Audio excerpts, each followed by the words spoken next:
kami akan belajar kebenaran lagi pada pagi menjelang siang ini. Dan perjamuan yang kami sudah siapkan hari ini, kami ingin menikmati perjamuan. Kami rindukan Tuhan, persiapkanlah kami juga. Kami umat-Mu menyerahkan seluruh pikiran dan hati kami.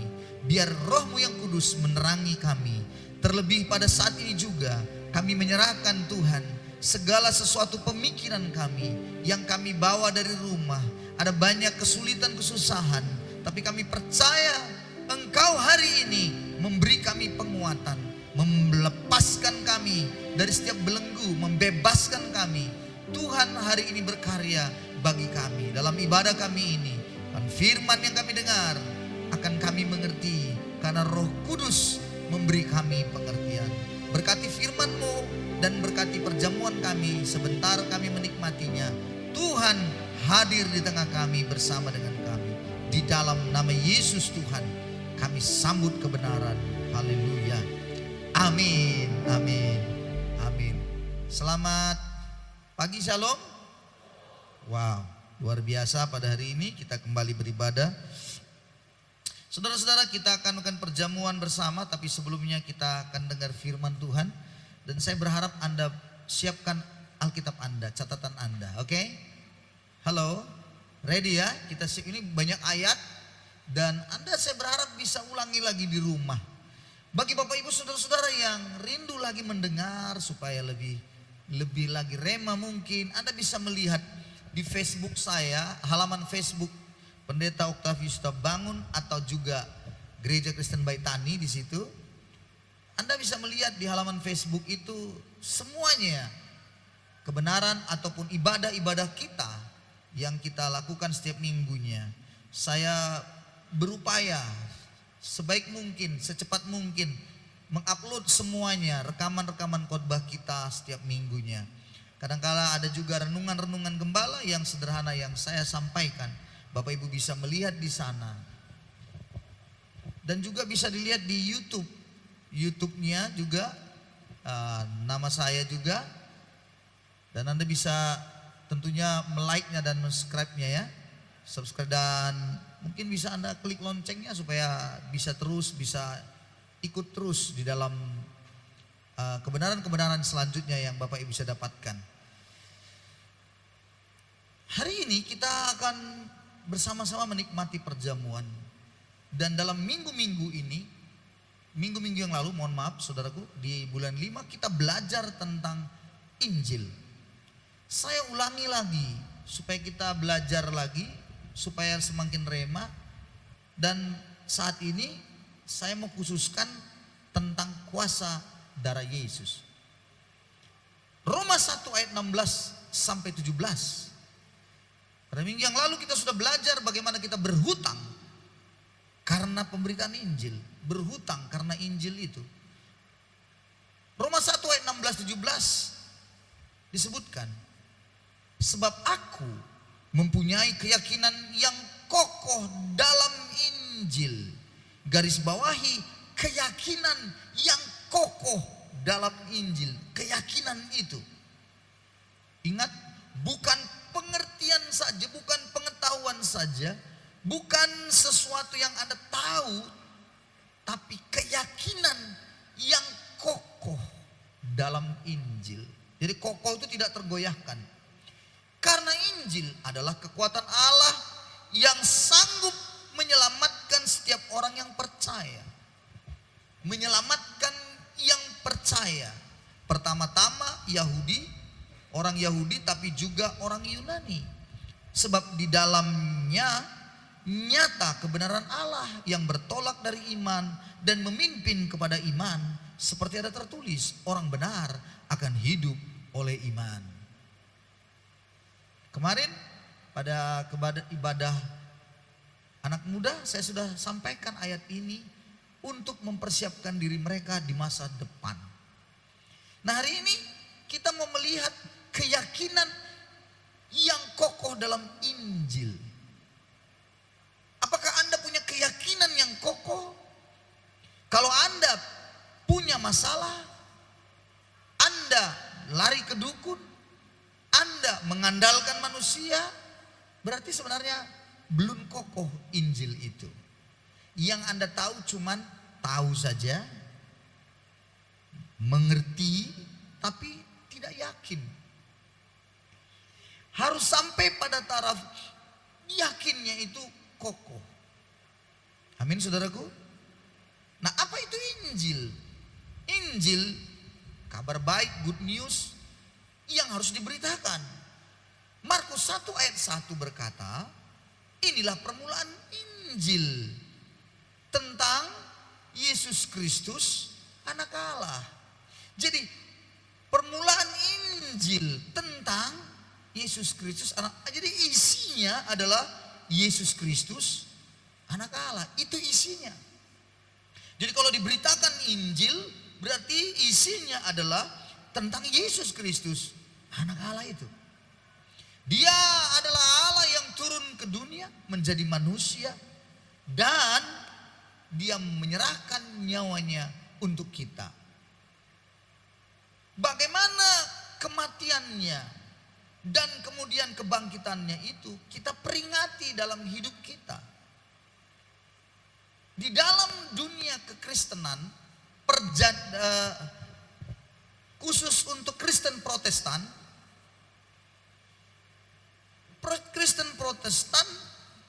secara umumnya memiliki 2 sakramen di dalam gereja. Satu sakramennya perjamuan kudus, satu sakramennya baptisan air. Dalam 2 inilah ini yang dihayati tentang makna kematian dan kebangkitan itu. Makanya disebutkan sakramen. Sakramen itu merupakan ritual yang kudus di mana kita menghayati tentang esensi kekristenan. Esensi kekristenan itu adalah proses di mana kematian dan kebangkitan Yesus. Itulah sakramen. Jadi ada ritual. Ingat ya saudara, di banyak agama ada ritual-ritualnya. Setiap agama ada ritualnya. Agama setan pun ada ritualnya. Kalau ada yang bilang gereja setan, Pak, saya tidak setuju disebutkan gereja setan. Enggak betul. Mana ada gereja? Gereja itu harusnya yang menjadi pemimpin, menjadi kepala di dalamnya itu adalah Kristus. Tapi jangan disebutkan gereja setan. Bukan, saya merasa itu bukan gereja setan. Itu agama setan. Mereka juga memiliki ritual.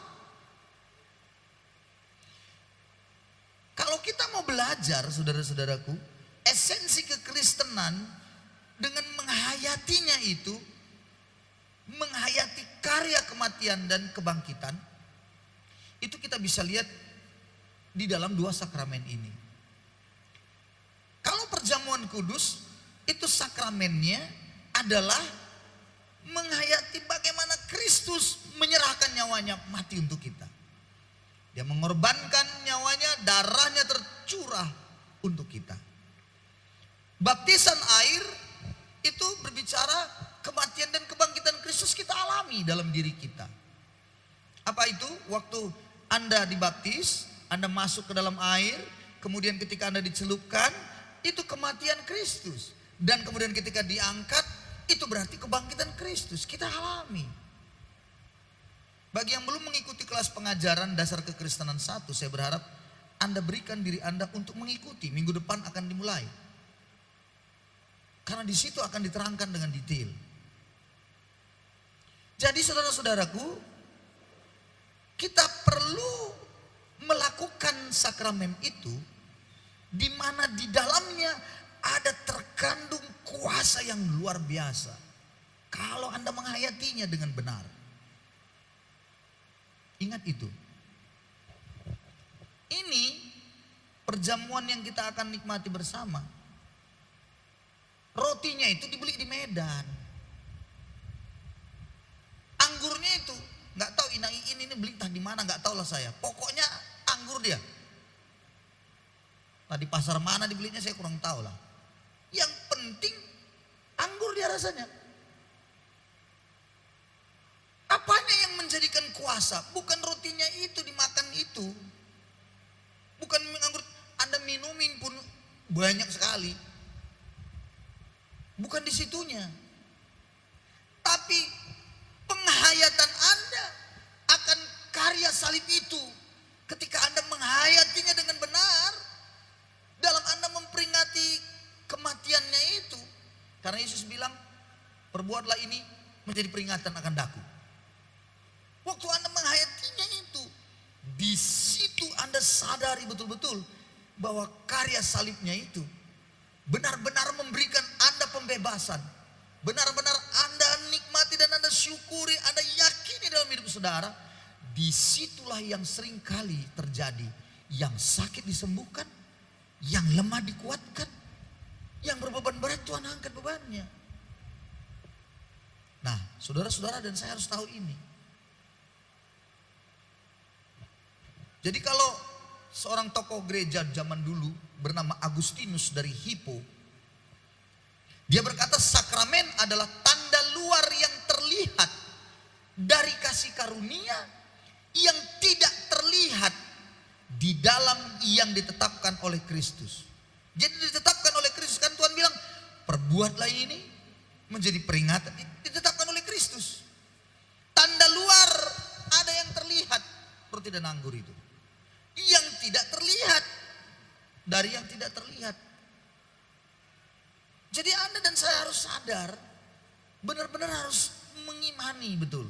Ini adalah esensi kekristenan. Bapak Ibu mengerti maksud saya? Amin ya.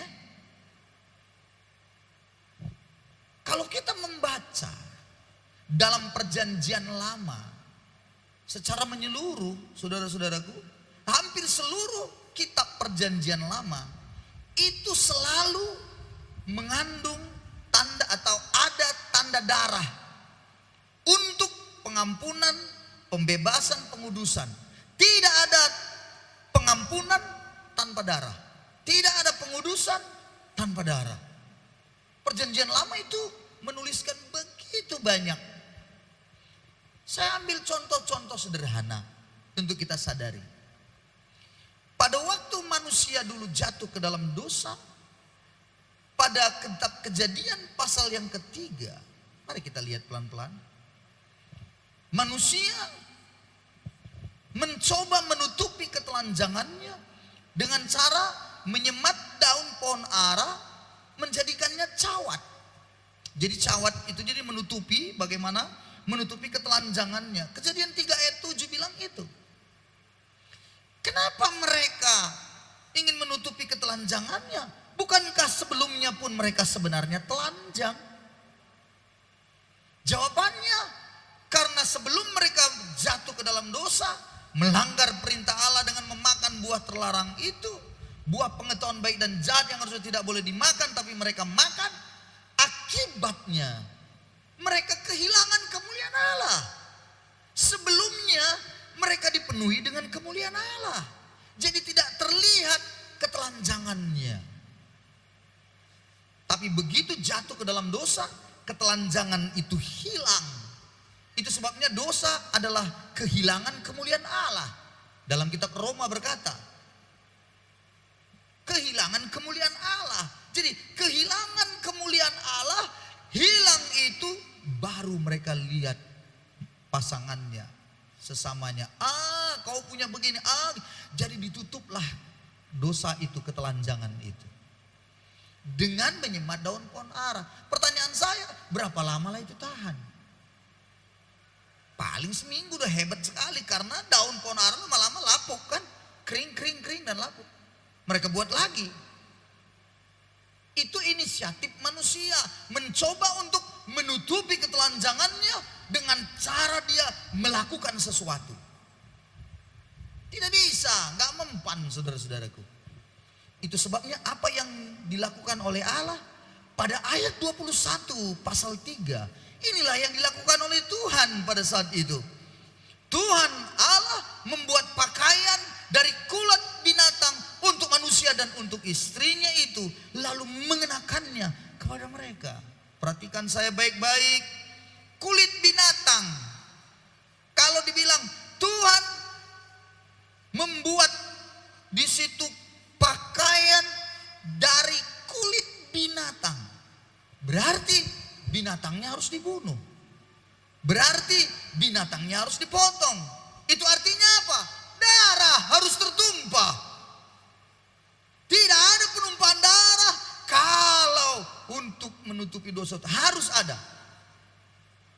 Dan Allah melakukannya untuk saudara dan saya pada waktu itu, sebenarnya manusia lah ya, saya maksud saya.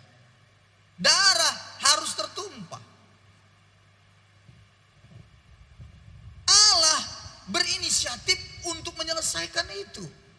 Jadi bukan inisiatif manusia sebenarnya, Allah sendiri. Jadi sekali lagi, tanpa pengorbanan darah itu tidak ada pengampunan, tidak ada penutupi dosa. Dan yang menarik sekali saudara-saudara, kalau kita membaca terus dan terus, ini saya kasih contoh ini lagi. Pada pasal 4, kitab Kejadian 4, saat disinilah kata darah pertama sekali muncul. Langsung kata darah itu. Kejadian pasal 4. Waktu Kain dan Habil, mereka mempersembahkan apa yang terbaik dari hasil olahan mereka. Habil, dia adalah seorang peternak domba. Kain, seorang petani.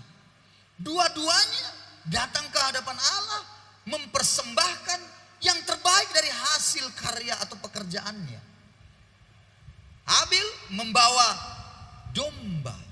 Dia sembelih domba itu dan kemudian dipersembahkan kepada Tuhan. Kain mengambil yang terbaik juga, hasil pertaniannya yang terbaik diberikannya kepada Tuhan. Tetapi Habil diterima oleh Tuhan persembahan itu, Kain tidak. Anda tahu kenapa Kain tidak? Halo? Bukankah yang terbaik? Ada pula yang bilang, penceramah bilang, oh karena Kain memberikan yang buruk-buruk sama Tuhan, makanya jangan kasih busuk-busuk sama Tuhan. Enggak ada ayatnya dibilang busuk-busuk. Dua-duanya mempersembahkan yang terbaik. Tidak ada di situ busuk-busuk. Tapi kenapa Tuhan menerima Habil? Perhatikan saya baik-baik, kenapa? Karena darah tertumpah. Habil diterima karena darah ada di situ. Kain tidak, walaupun dilakukan yang terbaik. Dan jangan lupa, hasil pertanian Kain sudah dikutuk Tuhan. Mengapa? Karena dari Kejadian 3 Tuhan sudah bilang, terkutuklah tanah karena engkau terkutuk. Nggak bisa itu dijadikan sesuatu untuk kita mendekat kepada Allah. Halo, dengarkan saya baik-baik.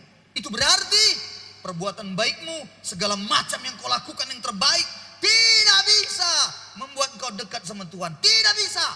Kalau ada yang bilang di sini, kan saya berbuat baik masuk surga. Salah itu ajaran agama lain itu. Ajaran kekristenan tidak demikian. Harus ada tanda darah. Itu yang membuat kita bisa dekat dengan Tuhan. Saudara-saudara, apakah Kain tidak tahu tentang hal itu? Khusus untuk dekat sama Tuhan, mau mendatangi Tuhan, harusnya Kain tahu harus ada darah. Dari mana dia tahu? Saya percaya orang tuanya Adam dan Hawa sudah pasti menjelaskan itu. Sudah pasti. Adam dan Hawa pasti menjelaskan kepada anaknya, anakku, dulu kita itu sebenarnya di Taman Eden yang penuh dengan damai. Di situ sukacita berlimpah. Tetapi karena mama bapakmu ini berdosa, dia cerita pasti bagaimana menutupi ketelanjangan. Dan Tuhan Allah yang melakukan inisiatif yang luar biasa dengan membuat pakaian dari kulit binatang. Namun sayangnya Kain tidak peduli mungkin. Saya yakin tidak mungkin dia tidak tahu. Khusus untuk mendekat kepada Tuhan harus ada darah. Tidak bisa tidak. Maka apa yang terjadi? Nanti kita akan lihat yang terjadi ketika dia membunuh Habil adiknya. Perhatikan baik-baik ngerinya saudara-saudaraku tentang darah ini. Pada saat dia membunuh adiknya itu, pasal 4 dikatakan di situ ayat yang ke-8 sampai 10 dengan cepat kita lihat. Bagaimana dia berkata kepada adiknya, mari kita ke padang. Dia bawa adiknya, mari. Ketika mereka ada di padang, lalu dia lakukan dia apa? Dia pukul adiknya, lalu membunuh dia. Lalu Tuhan tanya kepadanya, Kain, di mana adikmu itu, adikmu Abel? Aku tak tahu, katanya. Emangnya aku penjaga adikku? Dan lihat ayat ini, firman Tuhan, apakah yang telah kau perbuat itu? Darah adikmu itu berteriak kepadaku dari tanah. Perhatikan saya baik-baik. Darah adikmu berteriak kepadaku dari tanah. Makanya, dengar baik yang saya bilang ini. Sebuah rumah, sebuah tempat, kalau ada pernah pembunuhan di situ, kalau ada mati bunuh diri di situ, ingat baik-baik, setan akan mencoba untuk tinggal di situ karena kutuk darah. Maka seringkali terjadi di situ ada penampakan-penampakan. Ada sepertinya ada gelap-gelap seperti macam-macam lah, ada bayang-bayang, ada. Kalau yang mati bunuh diri atau dibunuh perempuan, penampakannya kayak perempuan. Kalau yang mati bunuh diri atau dibunuh laki-laki, maka penampakannya kayak laki-laki. Ada sebuah rumah. Sebuah rumah. Kenapa ya Pak? Kami punya rumah ini, kami beli. Lalu rumah ini seperti ada suara bayi selalu Pak. Tapi nggak tahu dari mana. Nggak ada orang di sini, kiri kanan juga punya anak bayi. Kenapa ini Pak? Kami jadi kadang-kadang takut. Selidik punya selidik, rupanya yang punya rumah dulunya sebelum dibeli suka menggugurkan kandungan. Pantas tempat itu jadi tempat terkutuk karena ada kematian di situ. Kalau ada di kecelakaan di jalan, tabrakan, langsung jatuh dan darah berceceran di situ. Saya kasih tahu pada Anda, itu tempat harus cepat kita kuduskan supaya iblis tidak bercokol di situ. Jangan anggap enteng. Jangan anggap enteng. Nanti kita akan belajar bagaimana itu caranya.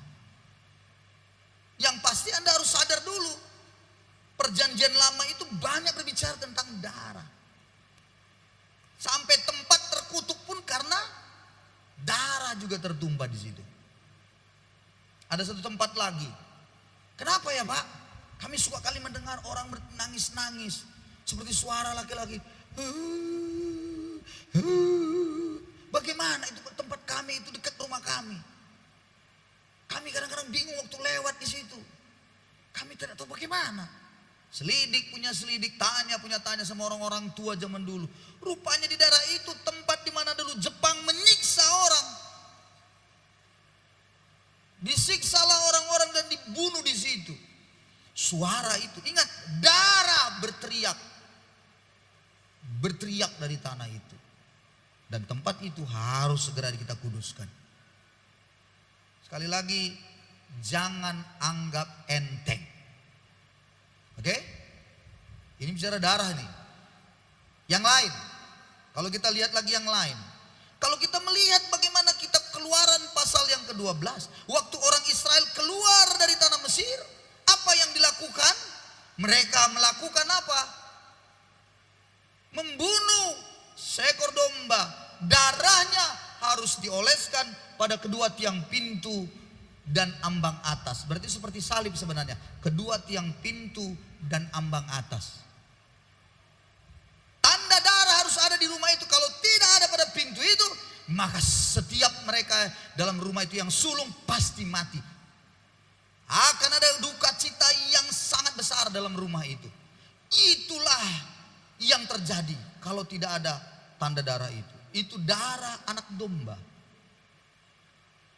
Yang lain lagi, pada waktu orang Israel mengikat perjanjian dengan Tuhan. Dalam kitab Keluaran 24 ayat yang pertama sampai 8. Anda bisa lihat lagi Keluaran 24. Anda catatin ya. Saya nih nggak baca semua ayatnya pasti. Karena waktu kita sangat terbatas. Dalam Keluaran 24 ayat 1 sampai 8.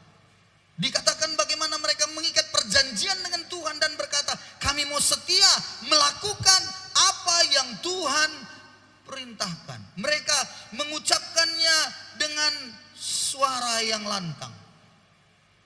Kami katanya berjanji akan mengikuti segala firman yang disampaikan. Kami akan lakukan katanya. Nah, untuk mengikat perjanjian itu antara orang Israel dengan Allah, apa yang dilakukan? Musa memerintahkan orang-orang muda itu menyembelih lembu jantan. Anda bisa baca pada pasal 24 ayat yang kelima. Ayat yang kelima dikatakan, disuruhlah orang-orang muda dari bangsa Israel.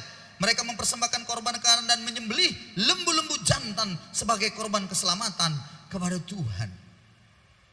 Sesudah itu Musa mengambil sebagian darah itu, ditaruhnya dalam pasu. Sebagian lagi disiramkannya pada mezbah. Jadi darah lembu itu ditampungnya pada pasu atau baskom begitu kira-kira, ngerti? Dibawanya, yang lain dipercikannya di mezbah. Lalu kemudian apa yang dilakukannya? Mengikat perjanjian dengan Tuhan. Ayat yang ke-8. Luar biasa sekali. Kemudian Musa mengambil darah itu dan menyiramkannya kepada bangsa Israel. Serta berkata, inilah darah perjanjian yang diadakan Tuhan dengan kamu. Berdasarkan segala firman ini. Jadi waktu kita minum perjamuan, inilah darah perjanjian baru yang dimeteraikan katanya kan. Cawan itu darah perjanjian baru, dimeteraikan itu dengan darah Yesus itu. Hati-hati setiap Anda yang punya ikatan perjanjian darah dengan setan. Hati-hati. Kalau yang mengikat perjanjian darah dengan setan, biasanya dan sudah pasti kalau menurut saya, keturunannya akan dihabisi oleh setan itu sendiri sebagai tumbal. Ada orang yang bilang pada saya, Pak, kami, ada ibu-ibu berkata dalam sebuah kesaksiannya, kami 7 bersaudara, semuanya mati muda, tinggal saya yang masih hidup. Kakak saya mati, tidak ada yang mencapai 40 tahun. Dan sudah dikatakan tidak ada yang akan masuk pada usia 50 tahun. Dan dia sudah pada posisi 49 tahun. Dan dia sangat gentar. Karena waktunya pasti akan tiba. Karena yang mati itu semuanya tiba-tiba semua yang meninggal itu. Ada 35 tahun, ada 40, ada saudara abangnya 43. Mati semuanya. Mati muda semuanya. Secara garis besar dicek di atas, kakeknya punya ikatan perjanjian darah dengan setan, dengan dukun pada waktu dulu dia. Jangan kau anggap enteng perjanjian-perjanjianmu dengan dukun ya. Aku bilang padamu, ada orang yang mau mendapatkan anak datang ke dukun. Ya kelihatannya dia bisa dapat anak, tapi percayalah mati muda itu. Jangan pernah kau datang kepada dukun dan kau meminta sesuatu supaya kaya, engkau pasti hancur, keturunanmu pasti bangkrut dalam tempo sekejap. Ikatan perjanjian itu mengikat, mengerti maksud saya? Perjanjian ikatan dengan darah itu mengikat. Tahukah engkau bagaimana agama setan itu, yang tadi saya bilang gereja setan itu melakukan ritualnya? Mereka melakukan ritualnya dengan darah. Tapi darah apa? Mereka harus mencari darah yang suci, yang kudus menurut mereka. Darah itu adalah darah anak bayi. baru lahir, dan mereka melakukan ritualnya dan dipotong itu, darahnya diminum. Itulah ritualnya. Mereka mencuri ritual-ritual itu dari perjanjian lama supaya mengikat perjanjian dengan setan, bukan dengan Tuhan lagi. Saudara-saudara, ikatan perjanjian dengan darah itu sangatlah mengikat. Jangan main-main. Yang melakukan seperti ini, habis engkau nanti, habis. Selanjutnya masih tentang darah, karena perjanjian lama tadi saya katakan banyak berbicara tentang itu. Dalam kitab Imamat lagi contohnya, bagaimana pentahbisan Harun dan anak-anaknya untuk menjadi imam, itu menggunakan darah domba. Anda nanti baca di rumah ya, Imamat 8 ayat 1 sampai 36. Anda catat sendiri. Selanjutnya lagi, kalau orang kusta yang sudah sembuh, sehat dia, maka pentahirannya itu dilakukan oleh seorang imam. Dalam Imamat 14 dikatakan hal itu. Imam itu mengambil darah. Kalau orang kusta ini memang pasti miskin ya, karena memang tidak punya apa-apa, maka dia akan mengambil burung, seekor burung dipersembahkan. Dulu saya sudah pernah bilang, untuk datang kepada Allah, persembahannya kalau dia kaya biasanya lembu, ngerti? Kalau dia ya apa, rata-rata begitu, ekonominya cukup-cukupan, ya domba. Tapi kalau paling bawah lagi itu burung.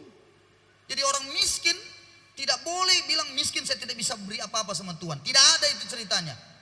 Semuanya miskin kaya beri kepada Tuhan. Dan dia akan bawa seekor burung disembelih, dan darah itu akan menyucikan. Yang dilakukan oleh kusta ini, orang kepada orang kusta ini menarik lagi. Si imam mengambil darah itu, ditaruhnya di kuping, diolesin. Kalau Anda baca di situ, luar biasa, mentahirkan dari kenajisannya sebelumnya karena kusta. Itu dilakukan. Luar biasa saudara-saudara. Lalu di kuping telinganya, kanannya, ibu jari kanannya. Baca Imamat 14 ayat 25 nanti.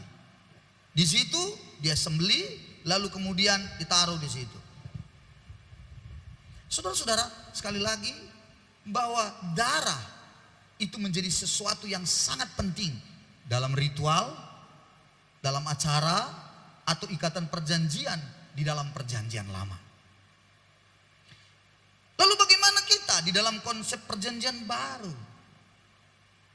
Yang Anda harus ingat, darah itu adalah darah Yesus yang saya katakan Injil, di mana pengorbanan Yesus, kematian dan kebangkitannya. Saya jemput kita, mari kita lihat satu ayat bersama-sama, kita baca 1 Petrus pasal 1 ayat 18 sampai 19. 1 Petrus pasal 1 ayat 18 sampai 19. Saudara-saudaraku, mari kita baca bersama-sama ayat ini. 2, 3 ya. Sebab kamu tahu bahwa kamu telah ditebus dari cara hidupmu yang sia-sia, yang kamu warisi dari nenek moyangmu, itu bukan dengan barang yang fana, bukan pula dengan perak atau emas, melainkan dengan darah yang mahal, yaitu darah Yesus, yang sama seperti darah anak domba yang tak bernoda dan tak bercacat. Perhatikan ayat ini. Kamu telah ditebus dari cara hidupmu yang sia-sia yang kamu warisi dari nenek moyangmu. Nenek moyang kita Adam dan Hawa sudah mewariskan kepada kita dosa, cara hidup yang sia-sia, yang tidak bisa diselesaikan dengan apapun, walaupun dengan emas perak, barang yang fana, tidak bisa diselesaikan. Kita tidak bisa ditebus dengan barang-barang yang berharga sekalipun. Tahu artinya ditebus? Saya sudah berulang kali bilang, ditebus sama dengan kita kalau punya barang, kita jadikanlah itu, kita bawa masuk, kita kasih ke pegadaian, pajak pegadaian, kantor pegadaian, digadaikanlah emas kita untuk kita mendapatkan uang. Sejumlah uang diberikan oleh pegadaian, emas itu tertahan, diberikan tenggang waktu sekian lamanya untuk bisa menebus kembali emas itu. Maka kalau untuk menebusnya bagaimana? Kita harus datang menyerahkan sejumlah uang sesuai perjanjian, dan kemudian emas itu baru bisa kita ambil. Kita dari mulai nenek moyang Adam dan Hawa sudah masuk, tergadai, terjual kepada iblis. Iblis menguasai kita, iblis mengungkung kita, iblis mengikat kita, dan tidak ada yang bisa melepaskan. Jangan bilang perbuatan baik saya bisa, tidak bisa. Tidak bisa. Harus inisiatifnya Allah sendiri. Dia datang ke dalam dunia dan dia menyerahkan nyawanya. Darahnya itulah yang membebaskan saudara. Darah yang mahal. Nah, ini pertanyaan, kenapa mahal? Bukan mahal saja, mahal. Kenapa mahalnya luar biasa darah Yesus? Karena darah ini tidak ada tandingannya di dunia ini, tidak ada. Hanya itu satu-satunya. Darah yang kudus, yang suci, makanya mahal. Tak terbeli. Itulah maksudnya. Apapun ceritanya Anda lakukan, uang Anda banyak, tidak akan sanggup. Darah yang mahal itu, darah orang yang tak bercacat dan tak bernoda. Perjanjian lama menggunakan darah yang tak bercacat bernoda itu adalah domba. Perjanjian baru, Yesuslah yang menjadi anak domba itu. Dia menyelesaikan semuanya. Di kayu salib, darahnya begitu mahal. Dan yang luar biasa, ingat baik, iblis sangat takut kepada darah Yesus yang mahal itu. Iblis takut, kenapa? Karena begitu sucinya darah itu. Begitu suci kudusnya. Ingat saudara-saudara, sekali lagi saya katakan bahwa kita manusia yang berdosa, tidak bisa menutupi dosa kita dengan darah orang berdosa juga. Tidak pernah bisa. Menyelesaikannya tidak pernah bisa. Harus dari darah orang yang suci menyelesaikannya. Dan orang yang suci itu adalah Yesus. Makanya setan sangat benci dengan karya salib itu, kau mengerti? Makanya setan mencoba mempengaruhi semua orang dalam agama manapun supaya tidak percaya dengan kuasa salib itu. Mereka selalu bilang, bukan Yesus yang disalib itu, orang lain itu, ece-ece aja nih itu. Mencoba dengan segala cara supaya mengatakan bahwa Yesus tidak mati di kayu salib itu. Sampai ada yang mempermalukannya. Dengan cara itu, gereja-gereja yang tadi saya bilang setan itu, dengan simbol-simbol, bukan lagi salib seperti ini, tapi salib seperti ini. Ajaran Saksi Yehova, kau bisa cek salib yang dimaksud bukan begini. Salib yang dimaksud begini. Ada lagi grup-grup band itu suka menggunakan salib bukan begini, tapi dipatahkan ke bawah. Salib itu dipatahkan. Itu penghinaan, menyatakan bahwa Yesus tidak bisa menyelesaikan dosa itu. Setan sedang mengingatkan, mengatakan kepada banyak orang, tidak bisa, bukan Yesus menyelamatkanmu. Berbuat baiklah engkau maka engkau selamat. Ditipu oleh setan itu kita semua. Dalam dunia ini. Banyak juga pendeta, pastor, apa saja yang namanya rohaniawan, ditipu juga dengan berkata, berbuat baiklah maka engkau masuk surga. Salah betul. Itu tipuan yang sangat mematikan. Sehingga kau pikir dengan berbuat baikmu kau bisa masuk surga. Begitu kau mati, engkau tetap ada dalam dosamu. Dan engkau tidak bisa masuk dalam kerajaan surga. Ingat baik-baik tipuan itu hari-hari ini.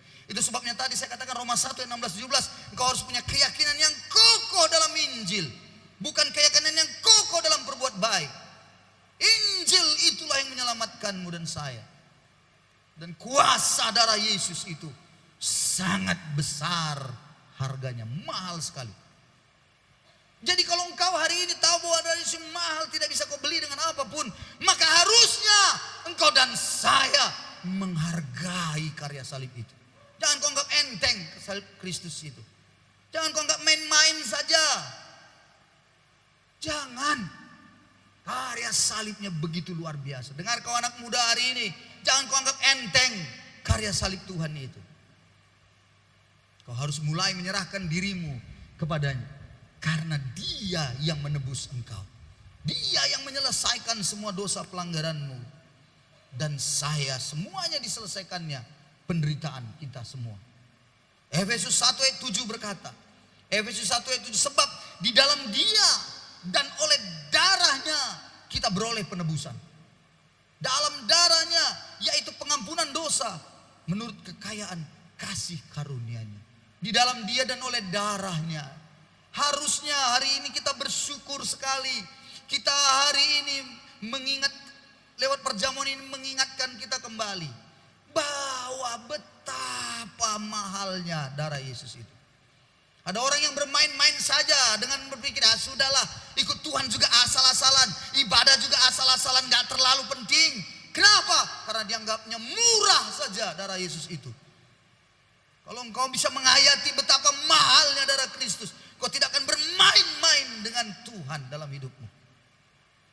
Jadi kenapa kau bermain-main? Kau anggap enteng saja? Ya karena kau anggap karya Yesus salib Kristus ini, aku anggap main-main saja. Kalau kita menghayatinya dengan benar, kita akan semakin hormat dan takluk di bawahnya. Kita akan berkata, ini hidupku Tuhan, kuserahkan padamu. Karena salibmu itulah aku bisa dibebaskan. Maka hari ini padamu saya beritahu, karena setan sangat benci dengan kuasa darah Yesus ini. Saya beritahu padamu, gunakan doa-doa dengan menggunakan kuasa darah Yesus. Contoh, dalam saya melayani beberapa bulan yang lalu, ada seorang keluarga, satu keluarga datang ke rumah. Bapak ibu ini punya masalah bertahun-tahun sejak dari menikah. Awal menikah sampai mereka sudah punya anak 3. Bapak ini seperti mau mati saja, seperti dicekik, macam-macam lah. Dan begitu dia datang ke dalam rumah, begitu dia duduk, saya langsung bilang, Pak, ada di belakang Bapak, siapa yang di punggung Bapak itu? Seperti ada yang mengikat Bapak. Kau tengok tangan di situ, ada yang mengikat Bapak. Apa itu? Dia terkejut. Kok Bapak tahu? Iya, Bapak siapa ya? Dari mana? Kenapa ini Pak? Kok muka Bapak ini kayaknya dilingkupi dengan banyak setan di dalam hidup Bapak ini? Dia mulai cerita awalnya bagaimana awal dia mau menikah.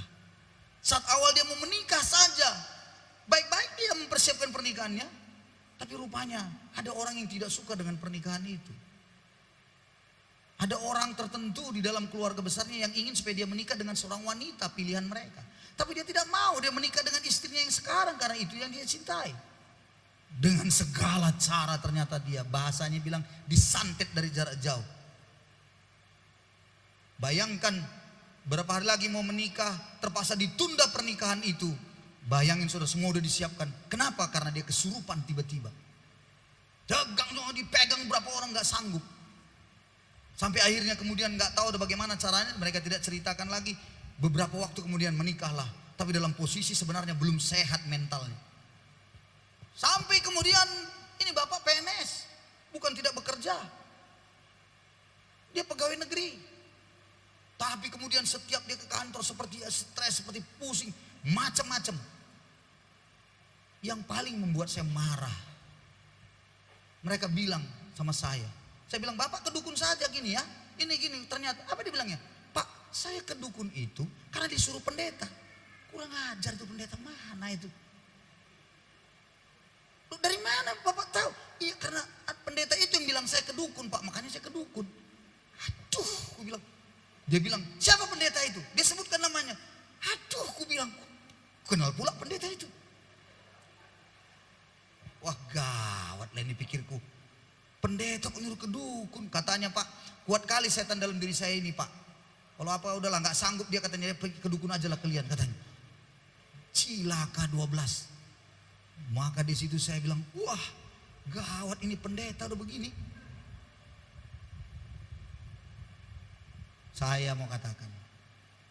Makanya tadi saya bilang, udah pendeta pun dia, udah STH, MTH, MTQ, Q lebih tinggi dari H. Ngerti maksud saya? Enggak kokoh dia dalam Injil, enggak kokoh. Maka kemudian saya berdoa, dan kemudian saya doa. Dia merasa ada yang lepas dalam dirinya. Lalu kemudian saya ajari doa dengan menggunakan kuasa darah Yesus. Dan Anda bisa melakukannya dalam rumah Anda. Tetapi orang ini harus benar-benar saya yakinkan dulu dalam Injil. Dia harus kokoh. Ketika dia sudah mulai yakin, saya mulai ajari. Katakan begini setiap hari, Pak. Darah Yesus menyucikan aku. Dan saya bilang padanya, jangan lagi berdoa lagi seperti doa yang biasa-biasa. Tolong, awaskan setan-setan ini Tuhan, awaskan. Gak ada doa yang begitu. Awaskan Tuhan, awaskan. Mana ada awaskan. Masa kau suruh Tuhan yang mengawaskan? Itulah kebodohan kita. Bukan kita yang disuruh mengawaskan, kita yang disuruh mengusir. Tuhan, tolong Tuhan, ada setan Tuhan. Awaskanlah setan ini Tuhan. Itu sebuah kebodohan. Saya bilang jangan lagi doa yang begitu. Ganti. Sekarang Bapak sudah mengertikan bagaimana kuasa darah Yesus. Iya Pak, sudah mengerti kuasa nama Yesus. Iya, lakukan seperti ini. Lalu saya mulai ajari. Saya bilang darah Yesus menyucikan saya. Dia mulai sebutkan darah Yesus menyucikan saya. Darah Yesus hari ini melepaskan ikatan kuasa kegelapan. Dia mulai melepaskan ikatan. Darah Yesus membebaskan. Darah Yesus membebaskan. Darah Yesus melepaskan semuanya ikatan dosa. Kutuk dihancurkan. Darah Yesus menghancurkan kutuk itu. Lalu saya bilang, sekarang tambah lagi. Darah Yesus membukakan pintu-pintu berkat. Darah Yesus membukakan pintu masa depan bagiku dan keluargaku. Saya bilang, lakukan doa itu terus. Selama paling tidak 2-3 minggu ini aku mau lihat hasilnya. Tidak sampai 2 minggu, seminggu. Dia bilang, Pak, puji Tuhan aku sudah tidur nyenyak. Saya bilang, ya tidur nyenyak Pak, jangan lupa bangun, jangan nyenyak kali. Akhirnya gak bangun-bangun pula. Puji Tuhan Pak, gak pernah aku bisa tidur nyenyak. Gak pernah aku enak makan Pak, sekali aku menikmati sekali. Kadang-kadang aku bisa saja mau memukul istriku, gak tahu gimana Pak, aku tiba-tiba kayak marah, kayak orang gila gitu. Istriku pun melihat aku banyak berubah. Saya tanya istrinya, benar gak itu Bu? Iya Pak Pendeta, aduh Pak. Terakhirnya, kenapalah lama kali kami ketemu Bapak? Ya saya bilang, ya kenapa kalian tidak mencari aku? Analah aku tahu itu. Saya bilang padanya, Yesus itulah sandaranmu. Coba sekarang lagi, teruskan. Sampai hari ini. Dan kulihat anaknya lagi yang paling besar, laki-laki, luar biasa. Mulai rindu akan firman, mulai sekolah minggunya, mulai semangat dan semuanya. Wah saya bilang, Tuhan membebaskannya. Kuasa darah Yesus yang mahal itu bisa kita nikmati dan kita gunakan saudara-saudaraku. Haleluya. Mari kita beri tepuk tangan dengan kuasa darah Yesus itu yang luar biasa itu. Itu sebabnya jangan kau bermain-main dengan kuasa darah Yesus itu. Jangan kau anggap enteng darah Yesus itu. Darah Yesus itu darah yang mahalnya luar biasa. Dan sangat berarti bagi hidup kita. Persiapkan dirimu hari ini untuk kita menerima perjamuan. Persiapkan dirimu hari ini untuk kita datang pada Tuhan dengan sungguh. Bagi saudara-saudara yang hari ini masih kecil atau masih anak-anak maksud saya, tidak usah mengambil perjamuan. Tapi bagi Anda yang sudah mengerti, Anda bisa mengambil perjamuan ini. Saya sangat berharap hari ini ketika kita melakukannya, memperingati pengorbanan Yesus itu, biarlah kita yang hari ini yang lemah akan dikuatkan, yang sakit akan disembuhkan. Amin saudara-saudaraku. Mari kita naikkan